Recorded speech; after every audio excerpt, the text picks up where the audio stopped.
राजस्थान रू दिल्ली को गड़िला वंदे भारत एक्सप्रेस। राजस्थान रू दिल्ली को दुईटी नुआ वंदे भारत एक्सप्रेस गड़िला। दुईटी ट्रेन शुभारंभ कले प्रधानमंत्री नरेंद्र मोदी। बीकानेर दिल्ली वंदे भारत एक्सप्रेस और जोधपुर दिल्ली वंदे भारत एक्सप्रेस उद्घाटित होईछि। ट्रेन बीकानेर और दिल्ली भितर यात्रा समय को कमाइब, जहां व्यवसायी, छात्र एवं पर्यटकों अत्यंत लाभदायक। वंदे भारत गोटे एमती ट्रेन आज पर्यंत आम स्पेशल ट्रेन रे प्रीमियर ट्रेन था राजधानी, दुरंतो, शताब्दी, किंतु वंदे भारत ता उपरे प्रीमियम ट्रेन कह जाउछि। ता कारण हैला जे वंदे भारत स्पीड हैला 160 किलोमीटर पर आवर।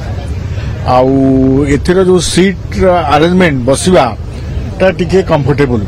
शताब्दी रो भली यार एठी चेयर कार भी अछि और एक्जिक्यूटिव क्लास भी अछि, किंतु सिटिंग अरेंजमेंट भलो, प्लस एठी जो खाइबाटा मिले केटरिंग ता एटा टिके बेटर। आ वंदे भारत जो भड़ाटा रेलवे टिकेट दाम टा भी बेसी।